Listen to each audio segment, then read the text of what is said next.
Ya tenemos 25 personas. Entonces, muchas gracias a todos por la puntualidad y en aras del tiempo de nuestra conferencista y de pues, lo que hacemos con la Sociedad Colombiana de Pediatría, pues la idea es arrancar lo antes posible. Entonces, quiero darle la bienvenida a la doctora Michelle Higuera, quien es nuestra conferencista del día de hoy. Ella va a hablar sobre el abordaje clínico de la colestasis neonatal. La doctora Higuera es gastroenterólogo y hepatólogo pediatra, actualmente coordinador de gastroenterología pediátrica de la Universidad del Bosque, profesora asistente de la Universidad Nacional de Colombia y coordinador del grupo de enfermedades eosinofílicas. Importante este tema, que si bien no es un tema que estamos abordando permanentemente o que vamos en el día a día, sí genera retos importantes, sobre todo cuando los diagnósticos son tempranos o son tardíos o cuando tenemos dudas con respecto a este enfoque y diagnóstico diferencial en el neonato con colestasis. Entonces, doctora Higuera, le damos la bienvenida. Muchas gracias por acompañarnos y el escenario es suyo. Bueno, muchas gracias a todos por la puntualidad. Vamos a ir empezando. Espérate, no me corrió. Listo. Bueno, el conflicto de interés, esta es una conferencia patrocinada por Biopaz. Todo lo que presentaré es pues propiedad mía. Para empezar, quiero hablarles de Juan Carlos. Juan Carlos es un niño de 3 años. Él tiene el sexo masculino. Y la madre lo lleva a consulta porque ha tenido dificultades en su ganancia de peso y talla, tiene prurito intenso, ha visto unas lesiones en la piel. Ella dice que son unos bultos amarillentos en los codos, rodillas y párpados y ha tenido algunos problemas en el desarrollo. Cuando lo observan, ven unas facies peculiares, una frente prominente, una mandíbula pequeña, unos ojos prominentes. La madre le relata que él tiene un antecedente de una estenosis pulmonar moderada y un defecto del septo interauricular, que en algunas ocasiones cuando le han tomado exámenes han evaluado que tiene la LTAST que va a estar aumentada y tiene colestasis, pero nunca ha estado con tinte ictérico. Como antecedentes, él tiene un antecedente de fruto de una tercera gestación, un aborto, fue un producto de un parto por cesárea a las 30 semanas, tuvo una RCIU con un peso de 1.800 gramos y la madre relata que tuvo una unidad de recién nacido por bajo peso, tuvo alteraciones en la succión y en ese momento le dijeron que tenía una ictericia neonatal con un patrón mixto y una fototerapia que tuvo por 2 días. Las curvas que ella presenta es un chiquito que siempre ha estado con una inadecuada ganancia de peso, si bien en unos momentos un poco de mayor ganancia, pero siempre, digamos, con una dificultad. Entonces acá nos empezamos a afrontar qué es un paciente colestásico, todo paciente colestásico es ictérico, solo existe la colestasis neonatal y, por ejemplo, algunos síndromes como el Alagil, ¿realmente lo sabemos identificar? Empezar explicándoles por la definición, qué es la colestasis. Entonces, en esto entenderemos que existe una alteración en la producción y en el flujo biliar con una retención de productos derivados como es la bilirrubina, ácidos biliares y otros componentes de la bilis. Esto nos da una hiperbilirrubinemia directa y es importante que recalquemos que siempre tenemos también que mirar cómo está la bilirrubina total. Si tenemos una bilirrubina total que es mayor de 5, una colestasis será si tenemos una hiperbili mayor del 20% de la directa. Y si estamos teniendo una bilirrubina directa mayor de 1, también nos estará hablando que tenemos colestasis. ¿Qué es importante que tengamos en cuenta? Que la epidemiología ha ido cambiando. Si evaluamos más o menos, miren acá les traigo de 1973 cómo era la casuística. Teníamos más de un 50% una etiología que se denominaba hepatitis neonatal, con un porcentaje de atresia biliar, otros, digamos, en la parte del estorcho, de la parte infecciosa. Pero que empezó a cambiar, empezaron a tener muchos más diagnósticos específicos de origen genético y dentro de esos tenemos las colestasis intrahepáticas familiares, más diagnóstico de atresia también, pero también, por ejemplo, ya déficit del alfa-1 antitripsina, enfermedades metabólicas. Entonces, esto realmente vamos teniendo ya una etiología mucho más clara. ¿Y qué es importante? Que tenemos también algunas potencialmente tratables. Pero si bien la colestasis de por sí, podríamos decir de 1 en 2.500 a 5.000, es importante siempre que evaluemos cuál es su etiología. Y todas parecieran iguales, pero no todas son iguales. Cuando empezamos a evaluar la etiología, podríamos diferenciar si hay una evaluación anatómica en la cual tenemos, por ejemplo, un defecto, ay, perdón, en los cuales podríamos tener atresia, quistes, también como parte de una manifestación sindromática, por ejemplo, que el paciente tenga una trisomía 21, etiologías infecciosas y dentro de eso recalcaremos tanto en la parte posinfecciosa, digamos, postnatal, pero también desde la parte prenatal con todo el storage que se puede manifestar. En la parte endocrinológica, importante también alteraciones a nivel de la tiroides y del hipopituitarismo, también a nivel de la parte adrenal. Importante también que recalquemos las causas tóxicas y dentro de estos una que tenemos una en la etiología es la secundaria a la nutrición parenteral, pero también diferentes tipos de medicamentos que nos pueden también cursar con colestasis. También a nivel de la parte cardiovascular y en la parte metabólica y genética tendremos diferentes tipos de trastornos. Y dentro de estos, ¿qué es importante? Que empecemos como a organizarnos en el estudio. Tenemos también unas misceláneas mucho más, digamos, no tan comunes, pero también siempre importante tener en cuenta. Para organizarnos vamos a tener una historia clínica, algunos estudios elementales y algunos estudios específicos. Aquí les quiero traer, en la Sociedad Europea de Gastroenterología tenemos la publicación de FAGUAS y como el grupo de colestasis hicimos la revisión narrativa de toda la parte de colestasis para Latinoamérica, de la cual fui autora. Tengamos en cuenta también que la ictericia clínica va a ser con una bilirrubina total que sea mayor de 2,5 a 3, es decir, lo primero es que no toda colestasis está ictérica, pero si bien tenemos un paciente neonato que está ictérico, tenemos que tener dos factores importantes, las semanas de vida y con qué se está alimentando. Si tenemos un neonato que tiene 2 semanas de vida, está con alimentación con lactancia materna, podría tener una alimentación, o sea, una etiología que sea solamente secundaria a la lactancia y va a tener una apariencia sana, podríamos seguirlo hasta la 3.ª semana, o un niño que tenga una alimentación con fórmula y ya tenemos una ictericia que estamos más de 2 semanas, siempre tenemos que tomar séricamente bilirrubina total y bilirrubina directa. En la evaluación también es muy importante antecedentes, por ejemplo, la consanguinidad, porque hay muchas enfermedades metabólicas y también genéticas que nos empiezan a ir evaluando desde este aspecto. Toda la parte también prenatal, si teníamos alguna alteración, colestasis en el embarazo, si teníamos antecedentes de abortos, algunas patologías concomitantes. También si hay síntomas digestivos asociados, estados neurológicos, es decir, si teníamos también alguna enfermedad metabólica con componente neurológico o como tal, por ejemplo, un paciente que haya tenido una encefalopatía sin causa clara. Evaluamos la parte neurológica, cómo está el estado general, la parte nutricional, si tiene algún rasgo dismórfico que nos hable de alguna etiología genética, cómo está nuestra parte cardiopulmonar, en la parte de la piel, además de solamente tener la ictericia, también si tenemos petequias, equimosis, algún signo de hipertensión portal. Y también si tenemos hepatomegalia, hernia umbilical, distensión en la parte abdominal.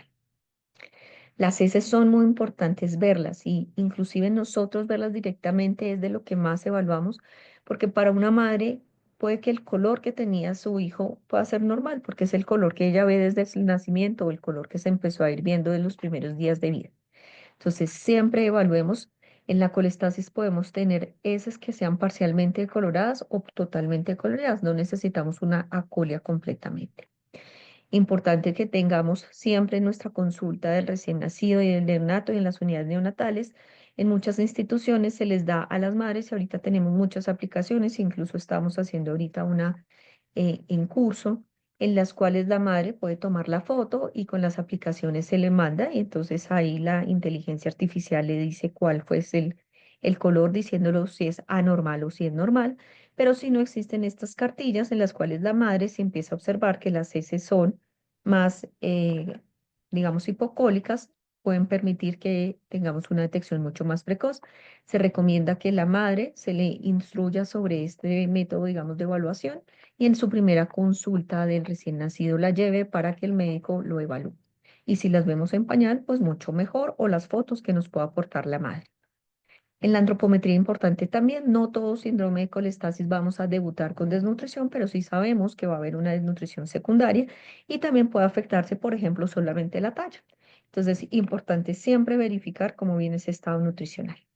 Entonces, tenemos una historia clínica completa en la cual es importante evaluar cómo están las heces, un examen físico completo, y ya les empezaré a hablar de algunas otras cosas como son paraclínicos iniciales, dentro de estos el hepatograma, y también otros estudios ya específicos etiológicos. Estamos abordando un paciente, entonces empezamos a verificar cómo son las heces. Entonces, por una parte, repartimos estas heces son hipocólicas o acólicas o no. Si nos vamos en el enfoque, tenemos unas heces hipocólicas y acólicas, una urgencia que siempre tenemos que descartar, atresia de vía biliar, porque sabemos que su pronóstico va a depender de su diagnóstico temprano. También otras etiologías como deficiencia de alfa-1 antituxina, fibrosis, también pueden tener este tipo de posiciones hipo o acólicas.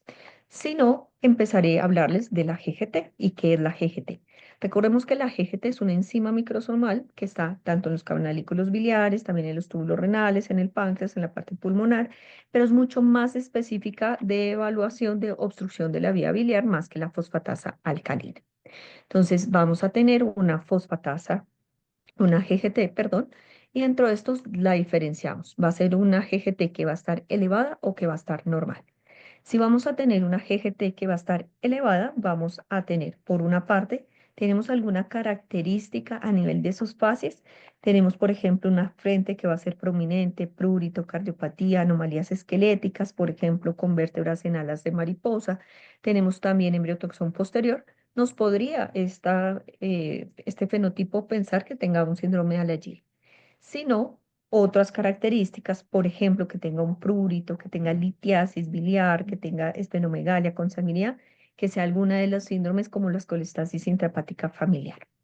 Si tenemos por el contrario una GGT que es normal, tendríamos que solicitar ácidos biliares séricos y dentro de esos vamos diferenciando. Si están bajos, podríamos pensar una déficit en la síntesis de los ácidos biliares y si están elevados, empezamos a clasificar también con otros tipos de colestasis intrahepática familiar, dependiendo cómo es su evolución o otros síntomas asociados. Por ejemplo, en la tipo 1 es digamos, más frecuente que se acompañe de diarrea, de pancreatitis. Y en la tipo 2 vamos a tener mucho más un prurito que va a ser más severo, vamos a tener la LT mucho más elevada. Como pruebas complementarias, entonces, imagenológicamente partimos de una ecografía abdominal que va a ser operador dependiente, pero dentro de estos nos va a dar diferentes tipos de hallazgos. Recordemos que no es como del todo para descartar atresia vía biliar, si bien cada vez hablamos el hallazgos más específicos, pero esto va a ser muy operador dependiente y de la habilidad que tenga el ecografista, pero también nos puede mostrar quistes o otros tipos de anomalías a nivel de la vía biliar. La ecografía Doppler usualmente la empezamos a utilizar porque nos permite hacer algunas evaluaciones de hipertensión portal o de hallazgos sugestivos, digamos, de esta parte. La gammagrafía, recordemos que si bien tiene una sensibilidad del 82%, una especificidad solamente del 45% por atresia vía biliar, cada vez un poco más en desuso y no nos va a descartar el diagnóstico. También en ocasiones podemos hacer una biopsia por función hepática y si queremos evaluar ya algo más de gol estándar, la colangiografía intrahepática operatoria. Sin embargo, cada vez la colangioresonancia nos permite evaluar mucho más en detalle la vía biliar. La CPR nos permite evaluar algunos hallazgos en la parte de la vía biliar, cada vez más utilizada en pediatría, pero pues con mucha más restricción y específica cuando lo hacemos. Empezamos entonces ya a mirar etiologías específicas. Entonces, por ejemplo, sospechamos que el paciente tenga una deficiencia de alfa-1 antitrypsina, vamos a pedir niveles séricos de alfa-1 antitrypsina y una electroforesis de proteínas. Pensamos que sea una etiología secundaria de una infección urinaria. Vamos a pedir un urocultivo. Si pensamos más etiologías de algunas tamizajes neonatal nos puede ayudar, por ejemplo, en galactosemia, tirosinemia, hipotiroidismo, o si ya estamos evaluando, es que puede ser alguna etiología más en la parte anatómica. Si no tenemos, digamos, como de ahí un diagnóstico claro, muchas veces ya como hepatólogos nos toca evaluar tipos de biopsia hepática y dentro de estos vamos chequeando como este tipo de etiologías. Acá les dejo una manera que también en la parte de neonatos nos puede empezar como a evaluar. Hay algunas colestasis que van a debutar con insuficiencia hepática y otras sin insuficiencia hepática. Las que debutan con insuficiencia hepática usualmente son sepsis y dentro de estos metabólicas como la tirosinemia y galactosemia para que lo tengamos en cuenta, así como la hepatitis neonatal aloinmune. Mientras que los que no usualmente van a debutar con una insuficiencia hepática, tenemos la atresia vía biliar, el síndrome de Alagil, la colestasis intrahepática familiar, la nutrición parenteral. Les hablaré algunos pequeños comentarios de las etiologías más frecuentes. Recordemos la atresia de vía biliar. Esta es una causa que va a tener una ictericia con hipo o acolia a partir de la segunda y va a ser muy frecuente, digamos, en estos primeros meses de vida. Usualmente el niño va a estar bien, va a tener un buen estado general, vamos a empezar posteriormente a tener una hepatomegalia y ya una evolución tórpida, más o menos a los 2 o 3 meses, signos de hipertensión portal y un deterioro progresivo del niño. Importante también que tengamos en cuenta que vamos a tener en la parte del hepatograma unos hallazgos, pues pueden ser muy inespecíficos, si bien una colestasis, una hiperbili que va a ser a expensas de la directa, puede haber una elevación de la GGT y la no siempre se va a acompañar de patrón con hepatitis, es decir, las transaminasas pueden estar moderadas o pues realmente no con un rasgo significante. Usualmente no va a haber una coagulopatía inicial, es decir, el INR lo vamos a encontrar inicialmente normal. Tenemos algunos hallazgos como en la ecografía, la gamografía, la coladogenia intraoperatoria y a nivel de la biopsia, si bien vamos a tener patrones de colestasis y proliferación ductal y fibrosis portal, también dependerá del momento en el que se biopsia. Recordemos que para esto tenemos la cirugía de Kasai en el que el pronóstico va a ser mejor si se hacen menores de 8 semanas.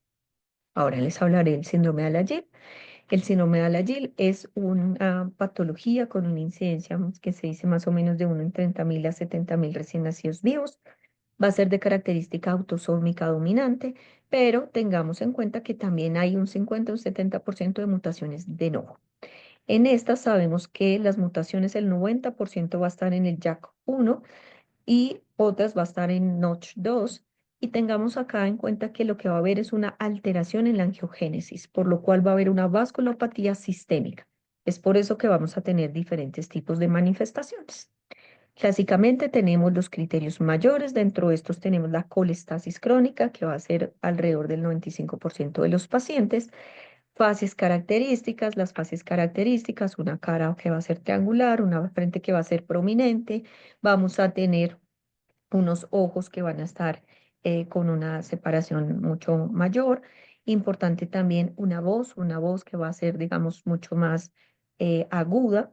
Importante también que en ocasiones dices que se parece a la madre, porque la madre o el padre también pues, puede tener el síndrome de Alagille.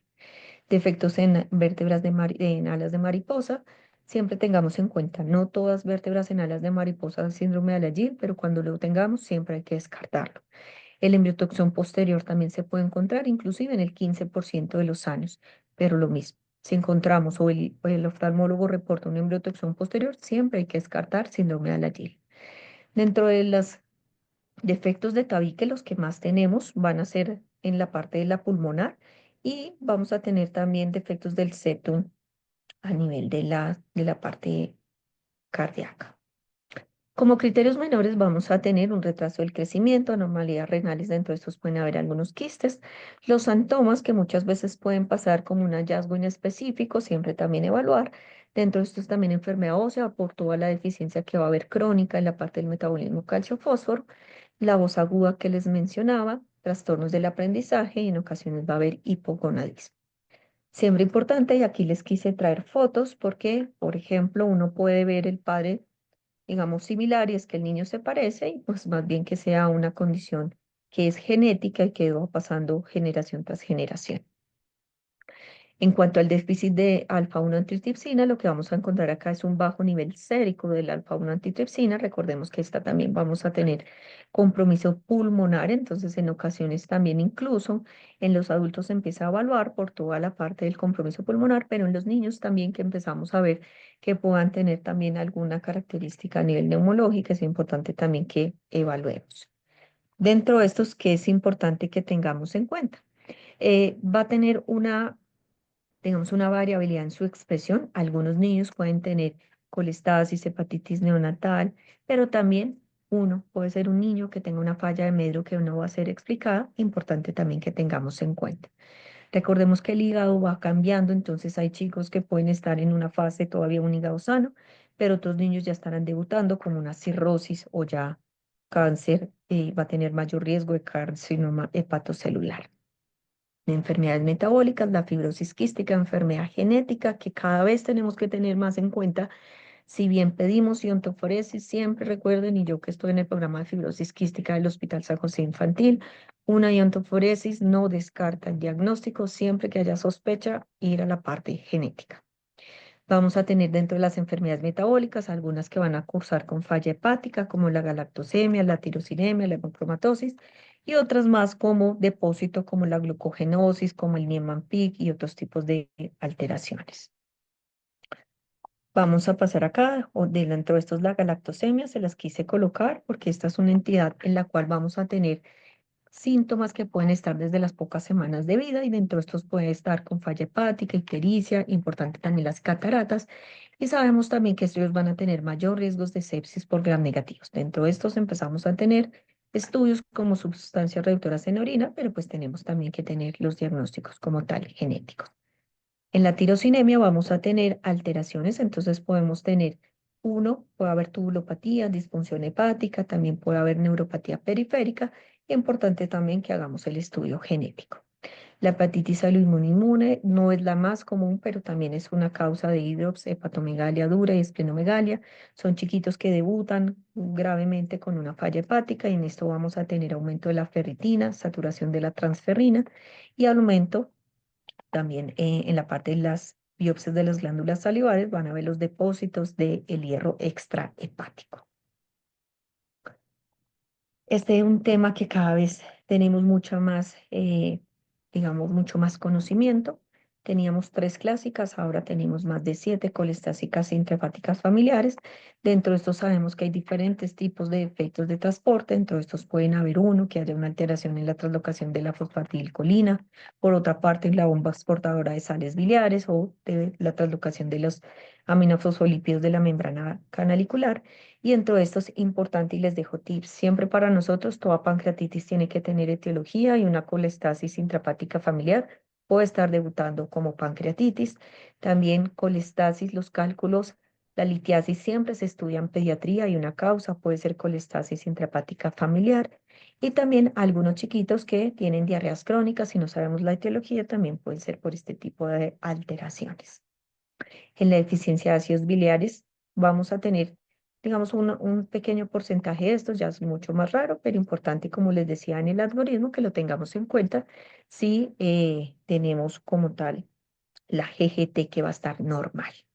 Entonces ya me vengo acá en el algoritmo que les venía explicando, entonces dentro de esto siempre partamos semiología, la clínica. Dentro de la semiología nos va diciendo por qué lado vamos teniendo una química que va a ser mucho más básica, la GGT, y vamos yéndonos en nuestro algoritmo. Y después de ahí vamos teniendo también ya una parte, una aproximación que podríamos ir llevando, pero realmente pues mucho de esto vamos a tener el test genético. Si volvemos a Juan Carlos, a nuestro caso, él tenía unas fases similares a las de su padre y se le pidió estudio genético y tenía una mutación positiva en JAK1, pero si miramos con nuestro paciente también tenía colestasis crónica, tenía fases características, tenía alteraciones a nivel de la parte de la pulmonar, tenía retraso en el crecimiento y tenía trastornos de aprendizaje. Es decir, él tiene un estudio genético compatible con criterios clínicos. Dentro de estos va a tener mayores y menores. Ahora en la parte final les hablaré de la parte del tratamiento de la colestasis. Acá tendremos el tratamiento nutricional y el tratamiento etiológico. En la parte del tratamiento nutricional, importante que tengamos en cuenta que va a haber una mala absorción de las grasas. Dentro de esto se aconseja que tengamos más o menos un aporte de 120 a 150 kilocalorías kilo día. Dentro de estos utilizamos usualmente fórmulas semielementales que nos van a generar, además de tener un mayor grado de hidrólisis las proteínas, nos van a aportar ácidos grasos de cadena media. Dentro de los ácidos grasos de cadena media se recomiendan que sean alrededor del 70% de la fórmula y dentro de estos también que tengamos un 10% de los LC-PUFA. Importante también que tengamos en cuenta que dentro de las proteínas vamos a tener un aporte alrededor de 2 a 3 gramos kilogramos día y dentro de estos 10% de aminoácidos ramificados. Y si tenemos, pues digamos, dependiendo del amonio, pues haremos algunos ajustes. Vamos a suplementar vitaminas liposolubles, pero también hidrosolubles y dentro de estos se recomienda 2 veces de los requerimientos que tiene el paciente. En cuanto al hierro, también lo suplementaremos si existe deficiencia. Y calcio, selenio y otros, también es importante que lo tengamos en cuenta y dentro de estos vamos a tener algunas reglas como lo que se busca, digamos, en la relación de calcio-creatinina urinaria y también de la vitamina E de los lípidos para tener un ajuste mucho más en un balance metabólico que tengamos. En cuanto a los coleríticos, el ácido ursodesoxicólico, recordemos que este es un ácido biliar secundario que va a ser sintético y vamos a tener dos cosas importantes. Uno, se ha visto que va a retrasar la progresión de la cirrosis hepática y de la cirrosis biliar primaria. Y por el otro lado, también vamos a tener, nos ayuda en toda la parte de mejorar el flujo de la bilis, pero también nos va a disminuir apoptosis de los hepatocitos porque va a ser también una parte que va a ser antiinflamatoria. Y esto nos va a ayudar también a proteger el colangiocito de la toxicidad y de los ácidos biliares. El ácido cólico es un ácido biliar primario. Este lo que vamos a hacer es que va a retrasar, restablece pues el flujo biliar, indicado pues básicamente en la deficiencia de síntesis de ácidos biliares. Y que es importante que tengamos en cuenta pues que nos va a ayudar en toda la parte de la absorción intestinal de las grasas y de las vitaminas liposolubles. Esto que les dije de en la parte de los coleríticos y de la parte nutricional sería como en la fase de todas las colestasis o digamos de lo que usualmente en las deficiencias en la atresia vía biliar, sí, pues no se recomienda el ácido ursodesoxicólico, pero pues digamos en las demás etiologías sí, a no ser que fuera pues una deficiencia de ácido biliares primarias. Siempre tendremos una etiología y dentro de estos, pues su tratamiento específico. Entonces, por ejemplo, si es algo infeccioso, pues va a tener su agente antibiótico, si es hipotiroidismo, su tratamiento hormonal, si estamos hablando de una tirosinemia, una dieta específica, al igual que en la galactosemia. Pero, por ejemplo, en el síndrome de Alagil no tenemos como tal un diagnóstico, un tratamiento específico. Lo que sí, tengan en cuenta que en los síndromes de la GIL, la operación de Kasai empeora el pronóstico, entonces siempre importante verifiquemos realmente si es una atresia de vía biliar o si es otro tipo de trastorno lo que tenga el paciente.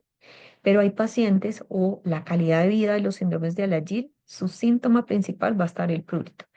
Y les traigo como una frase que siempre decíamos en mi formación de patología, el que le llega por urgencia por el prurito va a ser un Alagil o un SPIF, porque la atresia de vía biliar no. En cambio, el paciente que la mamá le consulta porque tiene un prurito intenso, siempre piensen en Alagil o en colestasis intrahepática familiar. Y esto va a ser invalidante y va a generar un deterioro en la calidad de vida. Vamos a tener diferentes puntos, digamos, de clasificaciones de prurito. En algunos ya va a ser incluso muy agresivo. Entonces es importante que lo tengamos en cuenta. Para el prurito podemos tener medidas generales como lo es aplicación de emolientes, de duchas cortas, evitar frotar la piel, prevención pues con las uñas que estén cortas y también tipos de tejidos que van a generar mucho más prurito. Pero para esto se ha ido avanzando también y se tiene, por ejemplo, medicamentos específicos como el maraliximab, que este es un medicamento en el cual lo que se hace es que va a inhibir la proteína NTCB.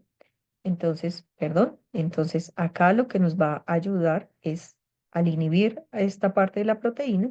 Esta está involucrada en toda la parte del trastorno de las sales biliares en las células del hígado y esta va a hacer que haya una reducción en la acumulación de la bilis, mejorando la función hepática. Y al disminuir esta parte de esta reducción en la acumulación, digamos, del ácido biliar, lo que nos va a generar es también una disminución del prurito por todas las sales biliares que se estaban acumulando. Entonces, por último, ¿qué les dejo por acá? Entonces vamos a tener diferentes estadios de colestasis. ¿Empezamos con una colestasis neonatal? Sí, pero puede también tener estadios de colestasis crónica o ya estadios en los que vamos a tener una hipertensión portal, una fibrosis como tal. El diagnóstico, y dentro de estos hablamos mucho de la parte genética porque cada vez más ahondamos, un diagnóstico genético nos va a dar un diagnóstico certero y con esto una terapia específica de la enfermedad. Vamos a tener pilares fundamentales dentro de estos coleríticos y antipruriginosos y recordemos en la parte nutricional vamos a tener una fórmula que tenga un aporte de ácidos grasos de cadena media con suplementos y en ocasiones también necesitamos otros tipos de suplementos como lo es sondas nasogástricas o nutriciones parenterales. No olvidemos la suplementación de vitaminas liposolubles y de algunos minerales y siempre estamos también chequeando la evolución o que después nos empiece a hacer signos de hipertensión portal o de hepatocarcinoma. Siempre también reverifiquemos cómo está todo este apoyo nutricional y cómo está este soporte en la parte familiar. Y en algunos pacientes necesitaremos como tal trasplante hepático. En nuestro tratamiento para Juan Carlos, nuestro caso clínico, entonces, ¿qué es importante que tuvieran ustedes en cuenta si lo están abordando? Uno, el manejo nutricional. Este niño venía con una falla de medro. Entonces, ¿qué es importante que tengamos en cuenta? Garantizarle cómo está su aporte de proteínas, de vitaminas, qué tipo de suplemento vamos a utilizar y en todos estos, idealmente uno que tenga un buen aporte de TSM, también toda nuestra parte de suplementación de vitaminas liposolubles y de minerales. En cuanto a nuestro manejo hepatológico y del prurito, entonces podríamos dejarle ácido urso desoxicólico. Esto nos va a ayudar a reducir los niveles de los ácidos biliares en la sangre, también la colestiramina. O también nuevos medicamentos como el maraliximab nos podría ayudar en el prurito que tiene este paciente. Importante seguimiento interdisciplinario porque él además necesita su acompañamiento por cardiología, su acompañamiento con nuestra parte también de neurología, de terapias para ayudarle a todo su neurodesarrollo y un seguimiento con un hepatograma que nos va a permitir ir evaluando también cómo va toda nuestra parte de la evolución. Recuerden, la ictericia, entonces una ictericia a las 2 segundas semanas de vida ya nos empieza a armar luces y vamos viendo si necesitamos de una vez ir evaluando cómo está la bilirrubina total y directa, si es un niño que viene con fórmula y si viene con lactancia máxima hasta la 3.ª semana. Evaluemos causas graves o potencialmente tratables como la sepsis, el hipotiroidismo, la galactosemia, la atresia vía biliar. Y importante, el síndrome de Alagille y los EPIF nos puede generar prurito importante. Y siempre el soporte nutricional, medicamentos del prurito y protectores del hígado va a ser nuestro pilar fundamental de tratamiento de la colestasis. Bueno, muchas gracias.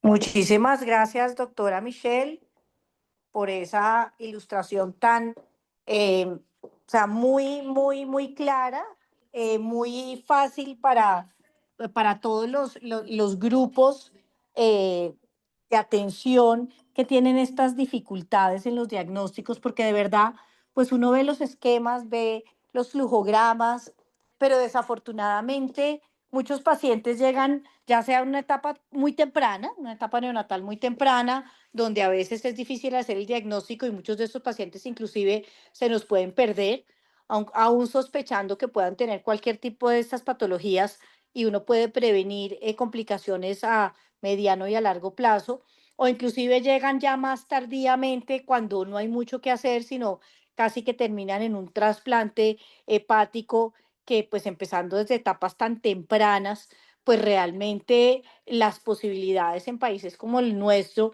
pues son bajas. Realmente no hay mucha experiencia, hay pocos grupos que lo hacen.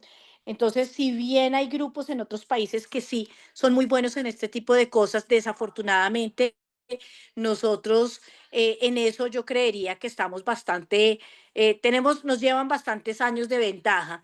Y bueno, pero claramente yo creo que la clave es ese diagnóstico temprano y esa sospecha temprana y no dejar ir al paciente. Em, Me gustaría pues saber si alguien tiene alguna pregunta en el auditorio. Tenemos ya 59 personas conectadas. Las pueden hacer a través del chat o pueden levantar la mano o pueden abrir el micrófono. Digamos que aquí, esto casi cuando yo veo las personas que nos acompañan, puedo decir que esto es un grupo de conocidos, de amigos, que estamos todos metidos en esto, que nos preocupa el pronóstico de estos niños, y que muchas veces, yo insisto, uno lo ve en la gráfica y dice, ay, no, pues facilísimo, miro el popó y casi que ya sé qué tengo que hacer. Pero en la vida real, y ahorita que vi que estaba ahí el doctor Muñetones que trabaja conmigo, tuvimos un paciente complejo donde nos costó mucho trabajo tomar decisiones. No sé si nos quiera contar un poquito, a ver si lo vuelvo a ver por acá, porque fue un reto diagnóstico, finalmente ya se hizo un manejo quirúrgico, pero no fue tan fácil, tal vez por ese diagnóstico tan temprano. Ahí sí fue al revés de lo que estamos Ujú. acostumbrados. Buenas tardes para todos, buenas noches para todos. Gracias, Natalia. Sí, efectivamente, nosotros tenemos un caso que terminó en Casay la semana pasada, viernes, pero fue un caso que tuvimos diagnóstico, se operó prácticamente a los 45, 46 días. Pero el diagnóstico, la sospecha alta diagnóstica la teníamos antes de la segunda semana de vida.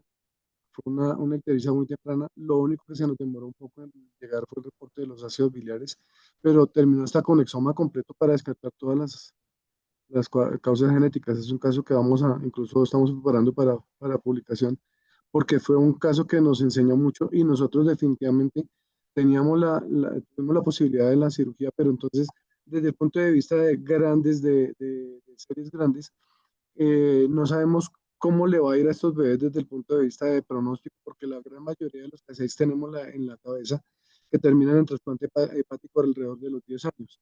Entonces no sabemos si operándolos tempranamente esa posibilidad disminuye el riesgo de trasplante o retrase la intervención de trasplante. Esa parte no la tenemos como muy clara. Sin embargo, tenemos las imágenes de la primera laparotomía, la paroscopia que se le hizo, y la segunda, pues ya el hígado estaba un poco mucho más verde, pero estaba blandito en el momento de la intervención. Pues la parte quirúrgica, la parte técnica, como que no hubo mayor complique, y el postoperatorio ha sido bastante adecuado. Ya hoy tuvimos deposiciones con color, que eso fue algo, pues ya hasta le tomamos fotos porque eso fue algo interesante para nosotros. Pero de pronto ¿qué tan, qué tanto se van a beneficiar estos bebés de una intervención más precoz desde el punto de vista quirúrgico a largo plazo? Esa sería básicamente la pregunta.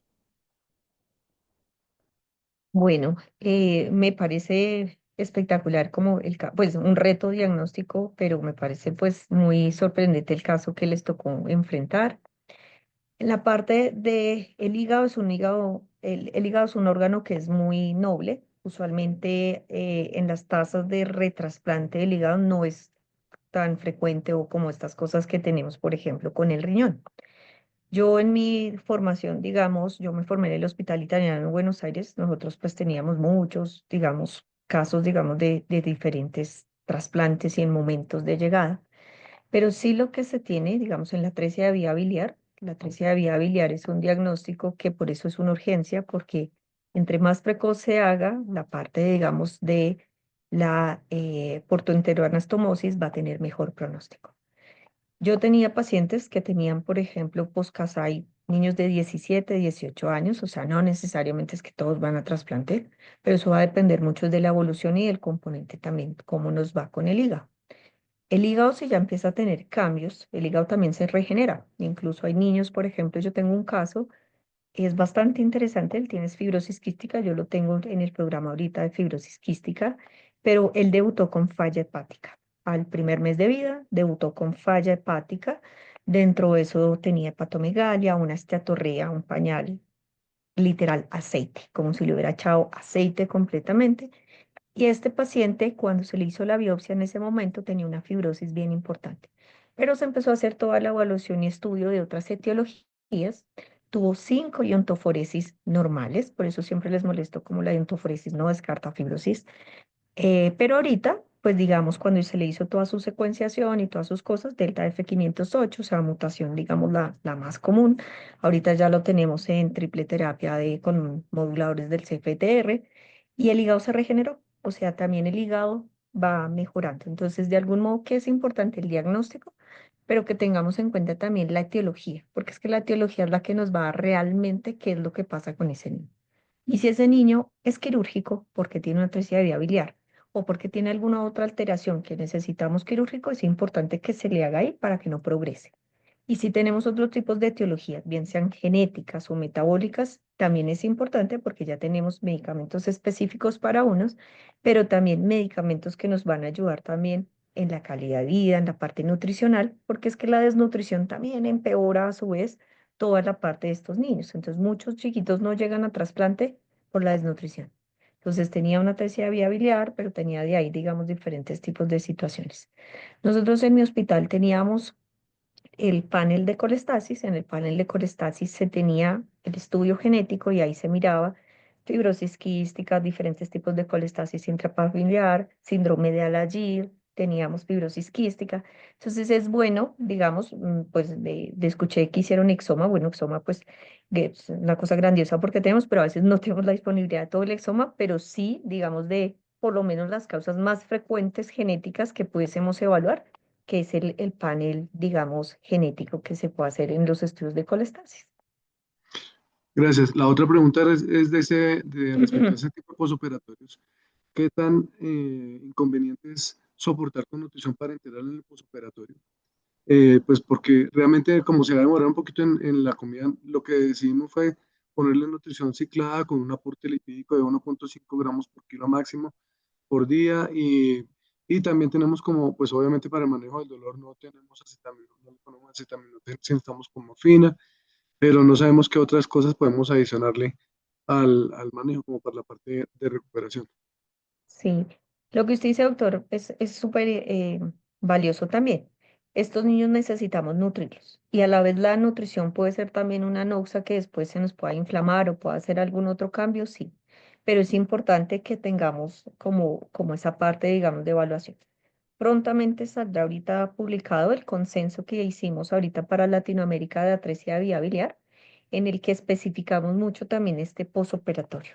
Entonces, por ejemplo, preguntas comunes, por ejemplo, en todos estos posquirúrgicos, corticoides, antibióticos, cuánto tiempo, digamos, dejarle realmente intravenoso. Toda esta parte lo vamos a tener prontamente, le digo porque estamos ya en el último review.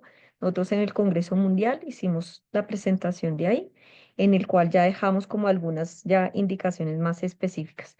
Pero de acá, profe, le diría, toca individualizar en el paciente de ustedes, porque es un paciente, pues digamos, bastante difícil, pero tenemos que soportarlo nutricionalmente, ir viendo la evolución. En la parte de hepatograma, nosotros no pedimos hepatograma pues todos los días ni nada, porque sabemos que los cambios van a ser por ahí más o menos cada semana, pero también si ustedes pueden pedirle también séricamente vitamina E, vitamina A, o sea, toda la parte para que tengamos mucho más ahondado cómo está toda esta parte nutricional, ayuda. Nosotros no pedimos, por ejemplo, Sudan, sino pedimos esteatocrito. El esteatocrito también les puede ayudar mucho más específico de cuánto está la pérdida de grasa del paciente y también les puede ayudar en esta parte. Listo, muchísimas gracias, doctor. Súper, Siempre la... muchas gracias porque ahí es un poco decir caso de la vida real reciente con un Exacto. diagnóstico y con afortunadamente todas las herramientas para hacer un diagnóstico temprano, que es lo ideal. Efectivamente, cuando el abordaje de estos niños es temprano, el pronóstico cambia notablemente, que tal vez es una de las grandes dificultades que enfrentamos nosotros actualmente.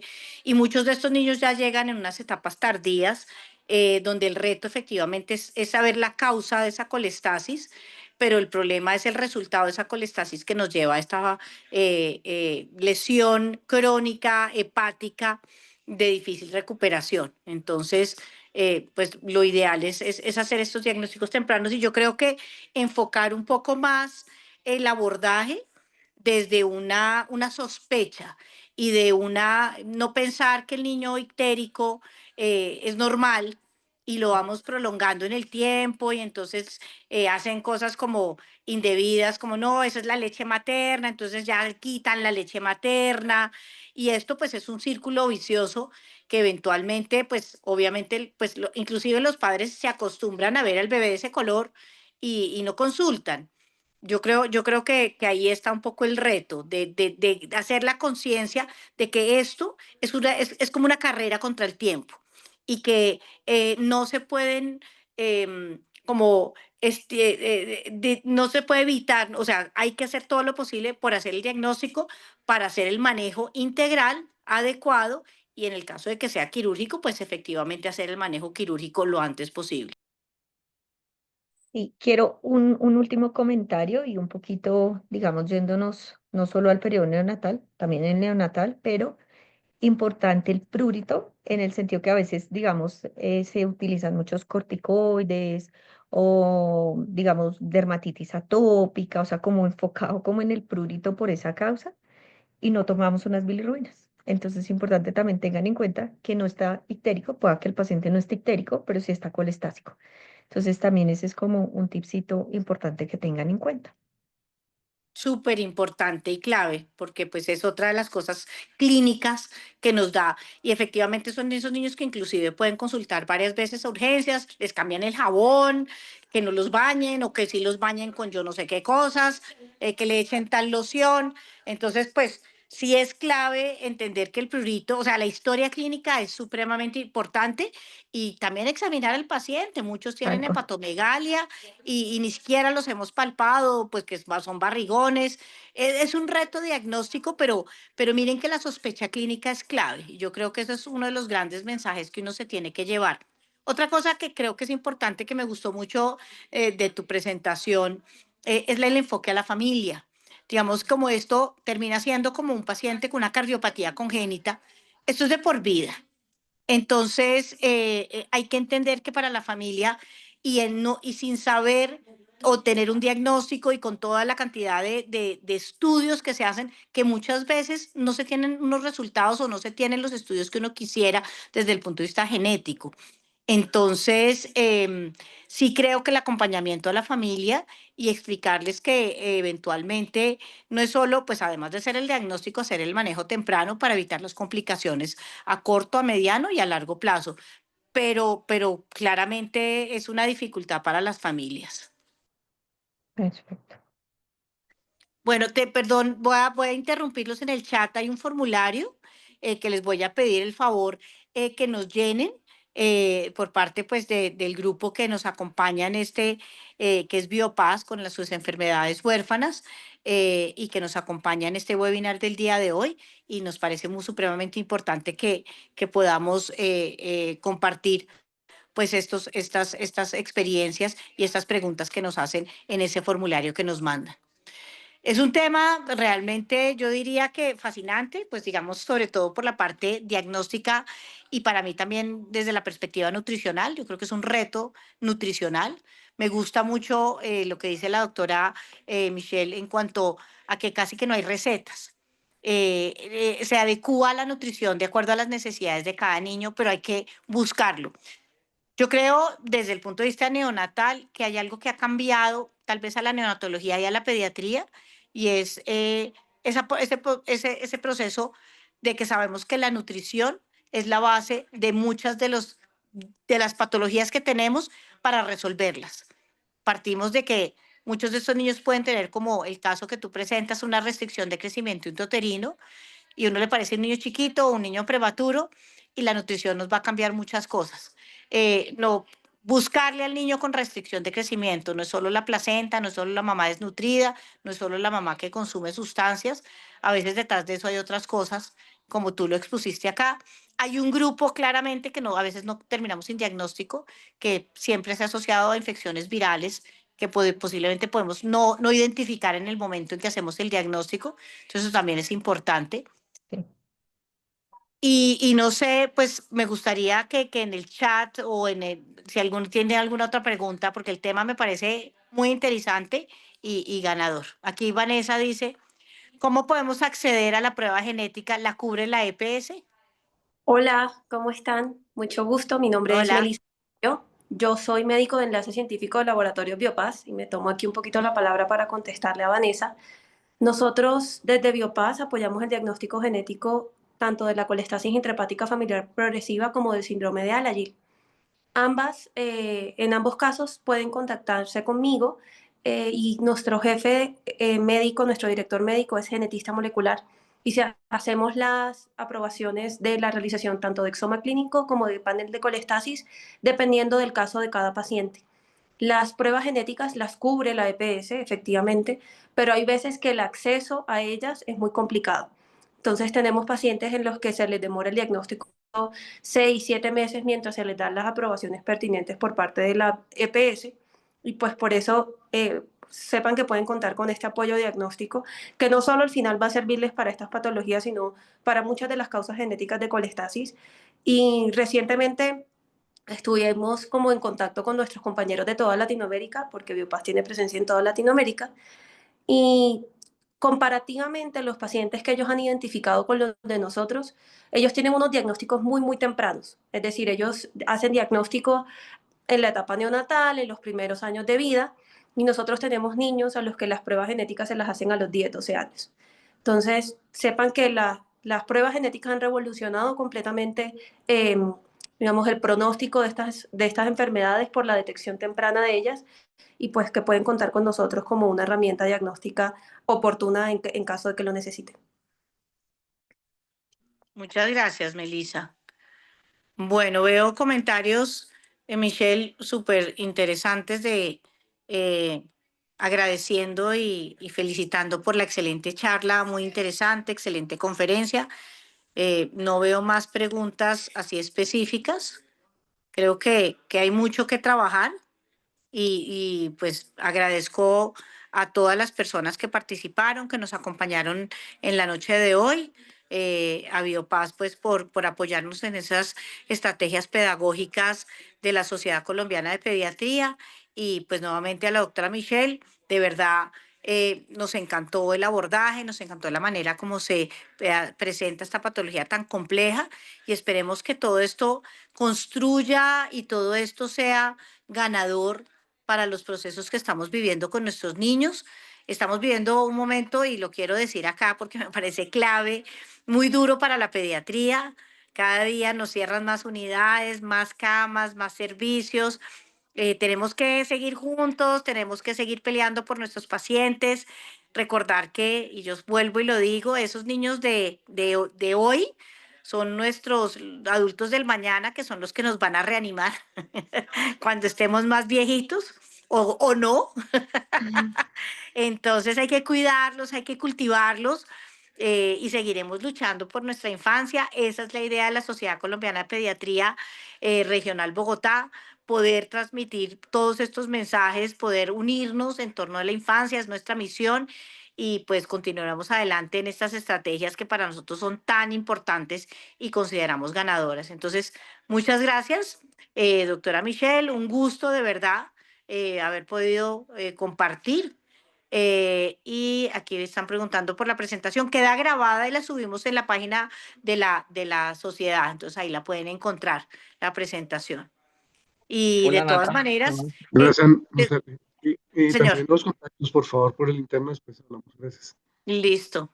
Esto Nat- igual les cuento que la idea nuestra con la sociedad es generar una red de trabajo, de luchar por los niños, por nuestra niñez, y pues arranca con estas encuentros de conocimiento, pero siguen con poder remitir los pacientes a estos expertos. Ahí está el doctor Prieto con una pregunta. Reinaldo, te escuchamos. Hola Nati, ¿qué más? Muy buenas noches para todos. Felicitar a la doctora Michelle. Excelente presentación. Doctora Michelle, yo tengo una pregunta. Bueno, y retomando lo que ha dicho Néstor y lo que ha dicho también Nata, con las dificultades que tenemos ahora en nuestro país y bueno, con nuestro sistema de salud, unidades cerradas, dificultades para remitir pacientes, valoraciones ambulatorias por subespecialistas muy tardías, ¿ok? Medicamentos y todo esto. Entonces, la pregunta básicamente está dirigida es, ¿cuándo yo decido hospitalizar a un bebé con sospecha de colextasis o cuándo, digamos, yo puedo esperar a una valoración por gastroenterología pediátrica? Pues esto lo digo porque tampoco no podemos definitivamente, pues, congestionar servicios, unidades, ahora con todo esto que está pasando, ¿ok? Entonces, ¿y qué solicitar, digamos, bueno, y las otras cosas son también las dificultades que hay, pues, para poder conseguir de pronto una ecografía hepatobiliar. Yo pienso que Esto es importante porque por lo menos para una entidad como una atresia de vías biliares sabemos que entre más temprano se intervenga ese paciente, el pronóstico o la probabilidad que tiene ese niño de salir adelante con su hígado nativo pues va a ser mucho mejor. Gracias. Claro que sí, Doc. Bueno, de acá importante. Uno, la edad, lo que usted dijo, la edad en la que estamos evaluando al paciente. Si estamos en un paciente, o sea, un neonato, la colestasis va a ser una urgencia porque realmente necesitamos empezar a hacerle el estudio, porque ambulatoriamente, evidentemente, pues lo vamos a, pues se nos va a dificultar, pues hacer toda la parte. Lo otro es el estado general del paciente, si es un paciente que ya nos está dando alguna clínica de hepatopatía, es decir, si tenemos ascitis, si tenemos hepatomegalia, si tenemos algún otro signo, digamos, clínico de encefalopatía, algún síntoma clínico que nos esté diciendo el paciente. Y otro es el hepatograma. El hepatograma nosotros en hepatología, o más bien nosotros siempre pensamos que las transaminasas es como la manera de mirar la función hepática. Entonces, siempre hay que pedir un hepatograma completo. Entonces, el paciente está con una tintitérico, sí o sí tenemos que pedirle estudios, porque pues tenemos que evaluar y entre estos miraremos inflamación, entonces con AST, ALT, si vamos a mirar vía biliar, entonces, o en la parte de colestasis, bilirrubina total diferencial y una gamma GT, porque nos va a ayudar en el algoritmo. Y para mirar función, INR, siempre importante que pidamos INR, albúmina, plaquetas y dentro de esos también colesterol total. ¿Esto qué nos va a mirar? Si el hígado lo estamos teniendo, un hígado que va a estar colestático, pero está con suficiencia o está con insuficiencia, porque esto también nos va a ir diciendo como la urgencia en realmente evaluar como esta parte del abordaje. Si bien la ecografía, pues a veces no la tenemos disponible prontamente, pero sí es un examen dentro de los básicos que diríamos. Ya es muy distinto, por ejemplo, en ocasiones y que a veces ustedes mismos sabrán, uno pide una colangiografía, una colangiorresonancia y se queda el niño 15, 20 días hospitalizado, porque evidentemente la disponibilidad es más difícil, pero ecografía sí. Siempre hay que pedir ecografía, idealmente, pues con que tuviera un ecógrafo, una manera de evaluar, pues más precisa, pero diríamos como por lo menos la triada inicial, sí sería cómo está el estado clínico del paciente, cómo está el hepatograma y una imagen de ahí. Ahí ya ustedes pueden empezar a abordar etiologías, desde un urocultivo, una TSH, allá cosas más específicas como ya paneles genéticos o cosas así. Pero la urgencia será si es algo que tenga con una falla hepática, o sea, que la síntesis se esté comprometiendo, o una atresia biliar, son los dos que tenemos que de una vez empezar a quitar como, o mejor dicho, a diagnosticar o a descartar. Súper, muchas gracias, doctora. Muy Gracias, doctora. claro, efectivamente. Rey, ¿alguna pregunta al respecto? Mi No, recomendación es, si tú estás en un ámbito difícil, déjalo hospitalizado, descarta lo que dice la doctora y déjalo, porque es que si no, el paciente se le pierde a uno y ahí queda Tal el cual. hígado. Entonces, la verdad es que ahí viene la parte social y obviamente del entorno y del sistema. Si uno tiene Y un ámbito controlado, digámoslo, como efectivamente puede tener uno en una medicina privada, donde uno sabe que uno puede estar controlando el paciente, pues ahí uno tiene que sopesar el riesgo-beneficio de estar hospitalizado para tomar una cantidad de exámenes.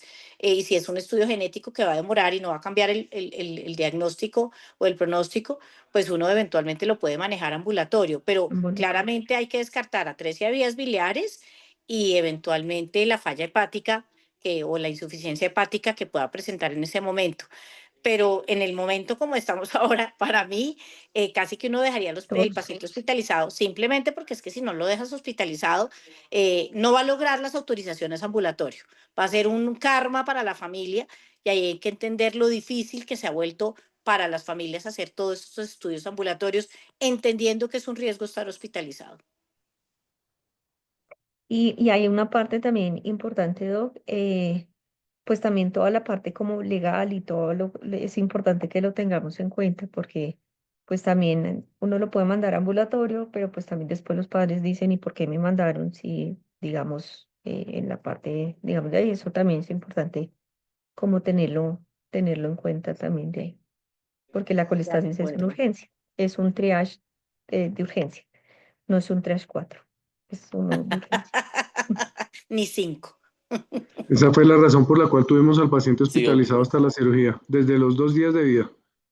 Bueno, Bueno, muy bien. Bueno, muchísimas gracias, doctora Michelle, de verdad un bueno, placer. No te conozco en listo. persona, pero maravilloso. Ya tenemos a quien interconsultar, Néstor. Por ahí nos veremos. En estos casos tan complejos. Y pues yo creo que es una herramienta muy importante y nuevamente lograr estas redes de conocimiento a favor de nuestros pacientes. Yo creo que eso es ganador. Muchas gracias al equipo que apoya a la sociedad, Ingrid, que está tras bambalinas, que no es la persona que nos acompaña en estos procesos, y a todos los que han participado, que creen en nosotros y seguimos adelante. Ya entregamos esta junta, pero seguiremos con estas iniciativas con la nueva junta directiva. Entonces, muchísimas gracias a todos y un placer haber estado con ustedes el día de hoy. Para mí Muchas un gracias, gusto. feliz noche para todos, Hasta hasta luego. luego. Hasta luego.